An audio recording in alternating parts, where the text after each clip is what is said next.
Hello, c'est Sylvain pour améliorer ses photos. Qu'est-ce qu'on va faire, Sylvain, aujourd'hui?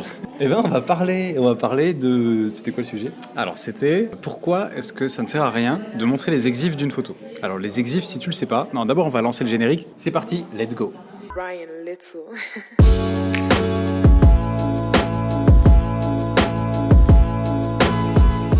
Donc, qu'est-ce que c'est, Sylvain, les exifs d'une photo? Eh ben, les exifs, c'est toutes les informations de prise de vue. Donc ça va être la vitesse, les ISO, l'ouverture, le boîtier, l'objectif avec lequel la photo a été prise, toutes ces informations-là sur la prise de vue. Tout à fait. Et effectivement, moi, souvent sur ma chaîne, je sais pas toi sur la tienne, mais alors c'est vrai qu'on n'a pas présenté Sylvain parce que Sylvain, en fait, il a aussi une autre chaîne YouTube sur la photo, plus paysage. Mais je t'ai pas présenté parce que tu as plus d'abonnés que moi. Mais n'hésite pas à aller voir la chaîne de Sylvain. Je sais pas, peut-être tu le connais pas. Donc va checker sa chaîne. Je te mets un lien. Je sais pas si je peux mettre la fiche en haut à droite. Je pense que si. Et sinon, je te mets le lien dans la description. De toute façon, tu verras bien. Donc en fait, souvent on te demande de donner les exifs de tes photos. On me demande souvent de les donner. Donc quand je fais des séances photos avec des modèles par exemple et que je les filme, je les mets sur la chaîne YouTube, parfois en commentaire, on me demande tiens, ça t'as fait ça à quelle ouverture, ou quelle vitesse, c'est quoi les exifs, quelle focale, quel objectif c'est utilisé, etc. Donc on va essayer de répondre pourquoi est-ce que c'est, à mon sens, c'est pas très utile de le savoir. Ça peut l'être dans certains cas. Moi par exemple, je pense que la focale c'est quelque chose qui peut être intéressant. Maintenant les autres paramètres, pas forcément. Qu'est-ce que Toi, t'en penses? tu les donnes systématiquement? Non, moi je les donne jamais. Sur Facebook, Instagram, etc. Non, je les donne jamais justement. D'accord. Parce que je considère que c'est pas avec les exifs que tu vas améliorer tes photos. Ouais. Alors moi je les donne sur Facebook mais pas sur Instagram.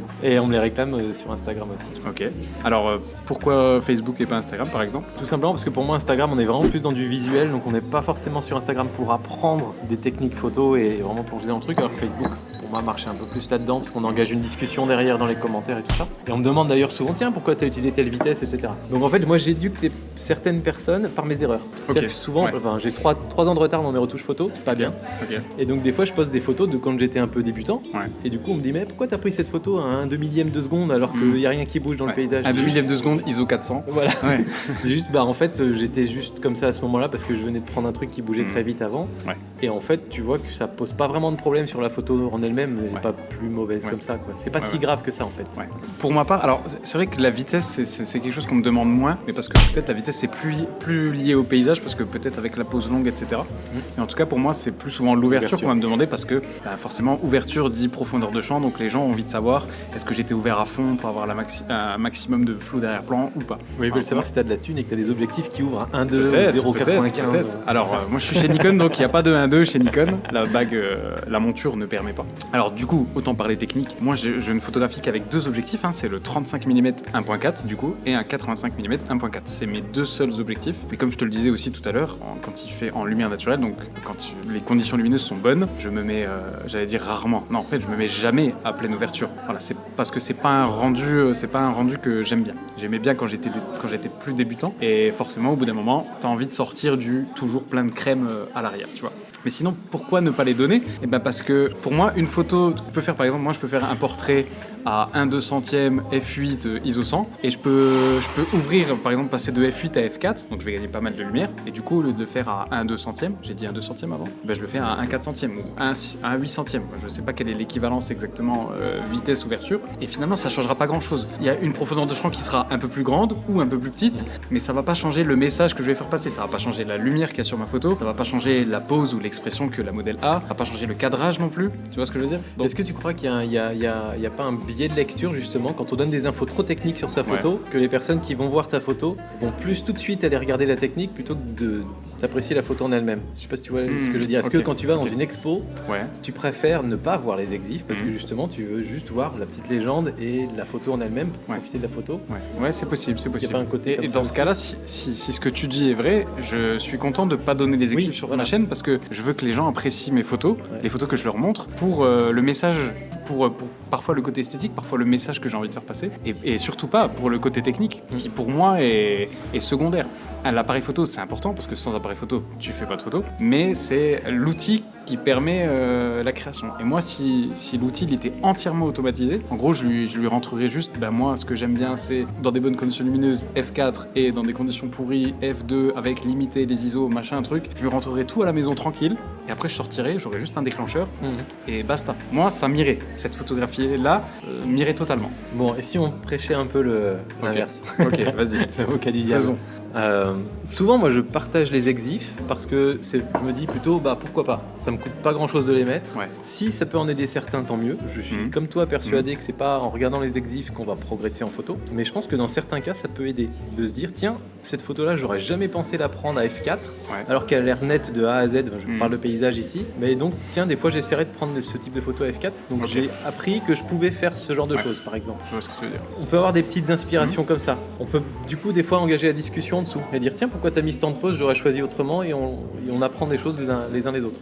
Donc je trouve qu'en termes d'apprentissage et de partage, ça peut être intéressant, d'autant qu'on s'adresse à une communauté de photographes. Quand on parlait d'expo tout à l'heure, tu t'adresses pas à des gens qui sont photographes, ils n'ont aucun besoin de savoir tes exifs. Pas forcément, il y a des photographes aussi qui vont voir les expos, mais oui, effectivement, tu peux...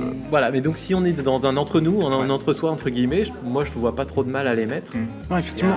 Il y a pouvoir discuter ensuite. Je réfléchis en même temps que tu me parles. Il n'y a pas trop de mal à les mettre. Non, oui, c'est sûr, il n'y a pas de mal en soi. Mais peut-être que, comme tu le disais tout à l'heure, peut-être que ça fait partir la discussion dans un côté que moi, j'affectionne pas particulièrement, et je vais préférer qu'on me demande pourquoi j'ai pris cette photo plutôt que comment j'ai fait cette photo, tu vois. Je vais toujours préférer la démarche plutôt que le comment technique. Sachant que c'est quelqu'un qui a la même démarche que moi, par exemple, il peut avoir des paramètres toujours différents des miens et finalement avoir des photos très similaires aux miennes, tu vois. Alors que celui qui a les mêmes paramètres que moi, s'il n'a pas la même démarche que moi, il aura une esthétique et une manière de raconter les choses totalement différentes. Tout à l'heure, on a fait une vidéo sur ta chaîne, du coup. Je sais pas si elle est déjà sortie, mais si elle est sortie, je te la mets sur la fiche là-bas. On a fait une petite séance portrait. On a parlé beaucoup de direction de modèle, on a parlé de lumière, on a parlé de couleur, de cadrage, de choses comme ça. Mais à aucun moment, tu m'as demandé quelle vitesse je mets, quelle ouverture je mets, quelle ISO, tu vois. C'est vrai, on n'a jamais parlé d'exposition, tu vois. Donc, est-ce que ça t'a empêché de peut-être de progresser un petit peu ou de t'ouvrir à autre chose? Absolument pas, tu vois. Donc, j'ai pas eu l'impression. Mais ceci dit, si on avait fait la chose inverse, je pense qu'on aurait dû parler un peu technique pour la photo de paysage. On aurait dû aborder un peu. C'est pour ça que c'est aussi lié à nos domaines respectifs. C'est possible. Mais en photo de paysage, oui, le temps de pause, l'ouverture, etc. vont avoir des effets directs sur ce que vous allez voir sur la photo. Ouais. Tu peux tutoyer mon abonné. Excuse-moi, j'ai pas l'habitude de te tutoyer. Donc la façon dont la lumière va réagir, le soleil, etc. va être très différente selon l'ouverture. La façon dont les éléments vont bouger dans l'image va être différente selon le temps de pause. Donc ça fait partie aussi un peu plus de la photo, je trouve, qu'en portrait, par exemple. Ok. Qu'est-ce qu'on peut dire en conclusion? Tiens, allez, tu vas le faire, il faut que tu bosses. En tout cas, on s'est mis là parce que j'étais content que la lumière naturelle traverse les vitres. Et quand je regarde les ombres qu'il y a sur ton visage, j'ai envie de pleurer, quoi. Ça va être la vidéo la moins bien éclairée. C'est juste que là, on a une vieille lumière en touche. Je déteste cette lumière. Du coup, qu'est-ce qu'on peut dire en conclusion? Utile, pas utile, on les montre pas? Alors, en conclusion, ça va pas être blanc ou noir. Moi, j'ai tendance à penser que ça fait pas énormément de mal de les mettre. Ouais. Si le photographe ne tient pas à les mettre, il faut le respecter, parce que ça veut dire qu'il préfère que vous profitiez de la photo en elle-même et pas des détails techniques, etc. Parce que de la même manière, même je pense que c'est aussi lié à la façon dont on présente nos chaînes YouTube. Toi, tu parles beaucoup plus d'inspiration, de mood, qu'est-ce qui va vous amener à faire la photo. Moi, je parle plus technique, donc c'est plutôt logique que de mon côté, je mette les exifs et que toi, tu les mettes pas. C'est vrai. Donc voilà, chacun le fait un petit peu à sa sauce, et il n'y a pas forcément de mal de pas avoir les exifs. Voilà, mais tu vois, même moi qui parle beaucoup technique, il y a certains médiums sur lesquels je mets pas certains médias sur lesquels je mets pas les exifs, parce que je préfère que les gens profitent juste de la photo. Bon, en tout cas pour ma part, voilà, je pense que tu l'auras compris, je vais pas mettre les exifs. De toute façon, j'ai fait une vidéo que je vais te mettre encore une fois là qui s'appelle Pourquoi je ne donne pas mes réglages, et en fait dans cette vidéo, je t'explique exactement comment je règle mon appareil photo dans toutes les situations. Donc voilà. Donc tu donnes tes réglages en fait. Ouais, en fait je donne la manière dont je règle mon appareil photo, c'est encore moi je trouve que c'est même encore mieux, parce que si je donne des exifs, ils seront valables dans ma situation lumineuse, et quelqu'un qui va appliquer les mêmes exifs dans une situation lumineuse différente, ça va pas du tout marcher. Là, je donne clairement ce que je règle sur mon boîtier. Ça, c'est la bonne conclusion de la discussion. En fait, la bonne conclusion, c'est que le réglage, on s'en fout. Ce qui est super important, c'est les questions à se poser qui amènent à choisir les réglages. Voilà. Vous ne devriez pas savoir, tiens, pour tel portrait, c'est f4 70 mm. C'est plutôt pour tel portrait, la première question que je me pose, c'est quel est le cadrage que je veux faire, à quelle distance je me place de mon sujet, quelle est la quantité de flou d'arrière-plan que je vais avoir, et c'est ça qui va vous donner les réglages que vous allez mettre dans votre appareil. Tout à fait. Et c'est beaucoup plus important que les réglages en eux-mêmes. Exactement. Merde, je crois que je suis d'accord avec toi maintenant. Ah merde, chier, alors qu'on n'était pas de la même école à la base. Bon, du coup, si tu as aimé cette vidéo, n'hésite pas à mettre un petit pouce bleu. Je vais te mettre le lien quelque part sur ton écran pour t'abonner, pour aller voir en fait la chaîne de Sylvain, pour aller t'abonner à la mienne aussi. Oublie pas que tu peux télécharger ton livre gratuitement. Je vais le mettre sûrement quelque part entre nous deux qui t'apprendra 1 à faire un beau flou d'arrière-plan. On en a parlé d'ailleurs pendant 10 minutes. 2 à faire des photos toujours très nettes. Et 3 à supprimer le bruit numérique. Voilà, c'était Sylvain et Chris. Et nous on te dit à bientôt